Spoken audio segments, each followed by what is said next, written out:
राहुल गांधी संभल जाने की जिद पे अड़े रहे, लेकिन अधिकारियों ने दिमाग से एक बात और साबित कर दी कि यूपीएससी की परीक्षा पास करके आने वाले लोग यूं ही नहीं जिले की कमान संभालते हैं। संभल के डीएम राजेंद्र पेंसिया की कहानी बेहद दिलचस्प है। कैसे ये एक एक सीढ़ी चढ़ते हुए आईएएस का एग्जाम देते हैं और 345 रैंक हासिल करते हैं। और संभल का डीएम जब इनको बनाया जाता है तो ये स्कूल में पहुंच के छापा भी मारते हैं, और जब पत्थरबाज पुलिस की जान लेना चाहते हैं तो ये खुद लीडर की तरह आगे आकर पुलिस की रक्षा के लिए फायरिंग का आदेश भी देते हैं। और राहुल गांधी जब संभल में पीड़ित परिवार जो दंगाई है उन्हें कांग्रेस पीड़ित कह रही है, तो पीड़ित परिवारों से मिलने के लिए वो संभल जाना चाहते थे। उनके साथ उनकी बहन और वायनाड से अभी अभी चुनाव जीती प्रियंका गांधी भी थी। लेकिन डीएम साहब ने एक ऐसा दिमाग लगाया जिसके बाद इस बात की जानकारी कांग्रेस में वकीलों के फौज को भी नहीं हो पाई। अब समझिए वो पूरी कहानी।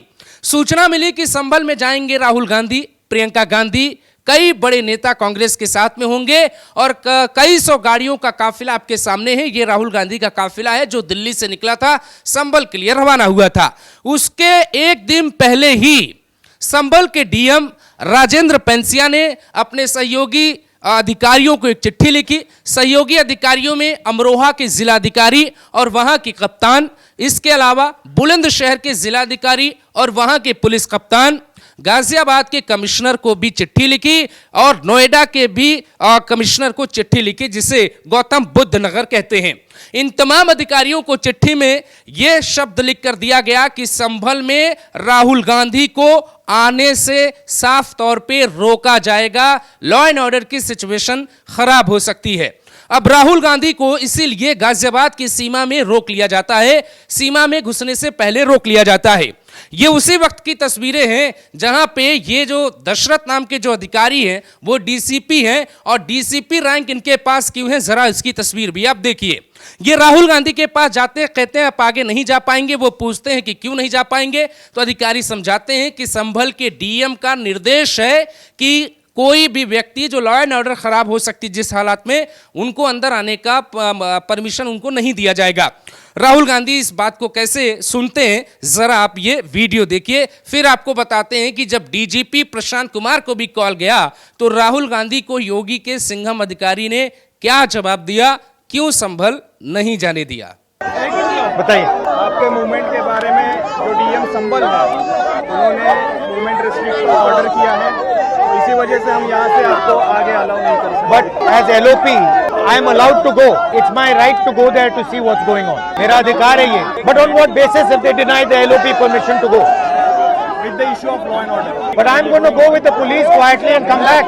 जब कंडीशन लॉ एंड ऑर्डर की नॉर्मल हो जाएगी तब आप जाके बात कर सकते हैं, उस समय कोई इशू। सुनिए, जो ऑर्डर है उसकी कॉपी दीजिए हमें।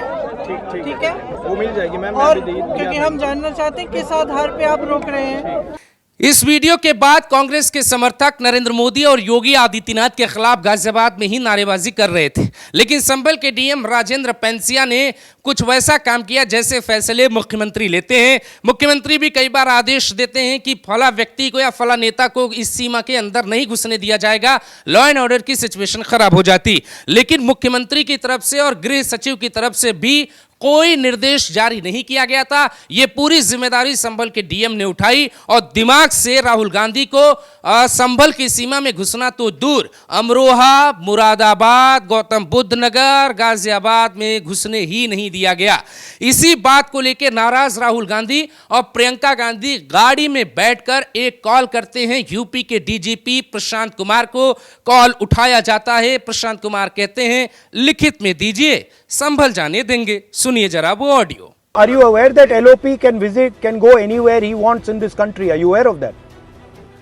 No, I know, sir. तो आप लिख के भेज दो sir, we get it examined also and we'll let you know, sir. तो आप पता करिए अपने डीएम साहब से, आप पता करके हमें जवाब दीजिए। जी, जवाब दीजिएगा हमें। राहुल गांधी को वापस लौटना ही पड़ता है। न बात बनी संभल के डीएम से, ना ही तो दशरथ नाम के डीसीपी ने छोड़ा। किसी अधिकारी ने उनको कानून के दायरे में रहते हुए 1 इंच भी संभल की तरफ आगे बढ़ने नहीं दिया गया। ये वो सवाल है दोस्तों जो हो सकता है कि यूपीएससी में बैठने वाले किसी छात्र से इंटरव्यू के दौरान पूछा जाए कि सहयोगी जिला अधिकारियों से जब आपको मदद लेनी होगी तो आप कौन सा कदम उठाएंगे, तो उनके लिए संभल के डीएम राजेंद्र पेंसिया का ये कदम बेहद सराहनीय लगेगा उनको, और ये इसको उदाहरण के तौर पे लिया जा सकता है। राहुल गांधी लौट गए, संभल की शांति बनी हुई है।